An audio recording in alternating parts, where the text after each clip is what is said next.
Masarap pero bawal, lalo na kung sobra. Isa sa mga pagkaing napakahirap tanggihan. Chicharon na may sariling fiesta sa Santa Maria, Bulacan. May fitness craze ngayon sa Santa Maria, Bulacan. Kada umaga, ang mga residente, kung hindi nag-e-ehersisyo, nagzuzumba. Kasi naman pala, alam na narito rin kasi ang pinakamalaking tukso sa kanilang kalusugan, ang chicharon. Sa gilid lang ng kanilang simbahan, hile-hilera ang tindahan ng mga chicharon. Para bang nagsasabing pagkatapos kumain ng makasalanang chicharon, dapat dumiretso ka sa kumpisala. Sako-sako ang mga pamputok-batok rito. May back fat o chicharon na may laman, belly o bilog na chicharon, at ang back chicharon o yung hangin lang. Kahapon lang, ipinagdiwang pa ang kanilang taunang Chicharon Festival.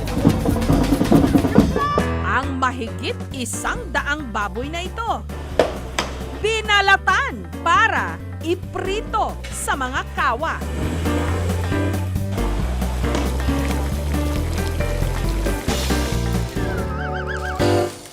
Yun pala, hindi para ihain, kundi iparada at ipandisenyo sa float. Namumutiktik sa dami ng chicharon ang float na ito. Ang gilid ng truck, pinalibutan ng malalaking maskara. Umikse na ang malaking ulo ng baboy na gawa rin sa chicharon. Meron pang chicharon dancers. May ilan hindi nakapagpigil, kumurot sa karosa. Ang pinagkaguluhang float, ginawa ng 10 tao. Ang ginamit para rito, humigit kumulang 3 kilo ng chicharon. Ang naging team namin para sa aming Chicharon Festival, yung Mascara Festival. Ang nakaisip nito, ang 53 ng nagchichicharon, si Jenny. Nakita raw ni Jenny sa kanyang mga kapitbahay na mabilis ang kita sa chicharon. Kaya gumaya na siya. Nagsimula lang kami una sa 2 lutuan, sa backyard lang. Ngayon, meron na silang 100 trabahador. Siguro yung na-maintain kasi namin yung lasa at luto. Ang kanilang chicharon, paborito raw bilhing pasalubong ng mga OFW. Sinasabing nung 1900s, unang napakinabangan ang mga tira-tirang parte ng mga kinatay na baboy. Inumpisahan ang pagchichicharon sa Santa Maria, Bulacan. Ngayon, meron ng humigit kumulang 50 tindahan at pwesto ng chicharon dito. Habang dumadami yung nagchichicharon, kung nakukulang naman yung balat na nanggagaling mismo sa aming bayan. Ginawa nung iba, naghanap ng mapagkukunan ng mga balat ng chicharon at nakita nila na may market mula sa ibang bansa. Tinry nila na mag-angkat ng mga balat, kaya nasustain nila yung kanilang pangangailangan sa balat. Ang isa sa may tinuturing na institusyon sa pagchichicharon, si Obet. Siya raw ang nagpauso ng back fat na chicharon o yung chicharon na may kasamang laman. Taong 1970 nung sinubukan ng kanyang tatay na ibenta ang chicharong kawali, kung tawagin noon. Gumawa siya ng ganitong klase ng chicharon, parte ng baboy na back sa likod, na may taba. Naging presto chicharon na may laman. Araw-araw, 300 to 400 kilos naman ang balat ng baboy na kanilang ginagawang chicharon, katumbas ng halos 300 packs. Meron tayong nakukuhang lokal na baboy. Malasa yon pagka niluto, kumpara doon sa imported na balat. Ang chicharon, hindi lang pampulutan o merienda. Pwede rin itong sahog, samunggo, pakbet at pansit. Ang chicharon lovers na sina Divina at Georgette nanalo nung nakaraang taon sa pasarapan ng lutong ulam sa chicharon.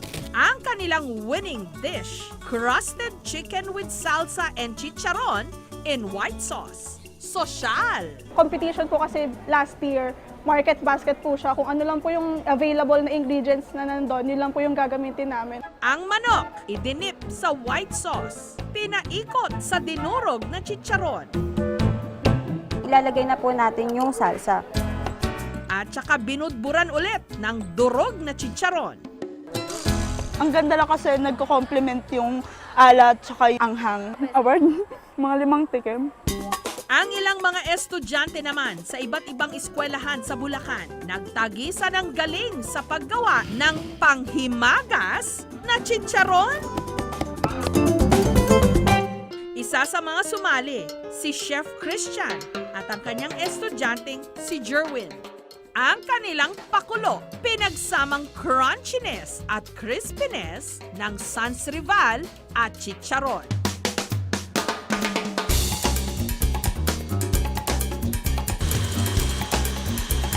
Pagkagawa ng mera o meringue, inilagay ang dinurog na chicharon at kasoy.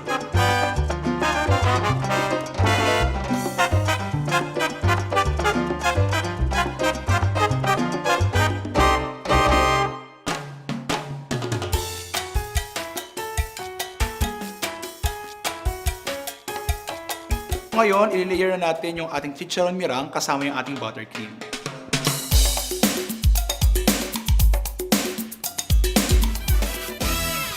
Maya-maya, binalutan pa ito. Lasang-lasa yung Sans Rival na Sans Rival. Lasang-lasa rin yung chicharon na pinagmamalaki talaga ng Bulacan.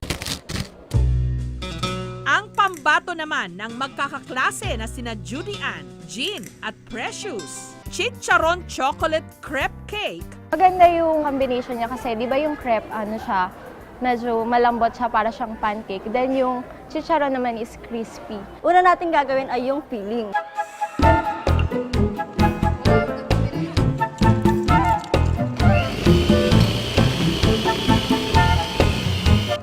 Ang chicharon, hiniwa sa maliliit na piraso. Binalot sa nilusaw na tsokolate.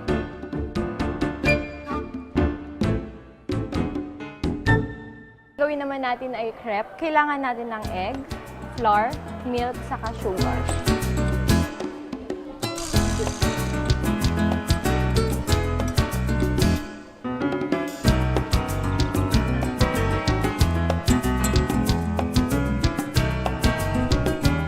Maganda po yung tamis niya, nagko-complement po siya sa lasa ng chicharon.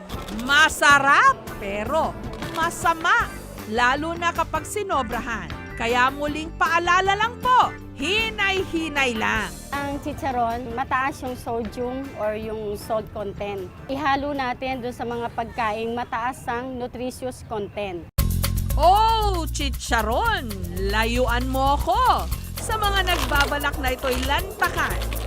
Palang, simulan na ang pangungumpisa.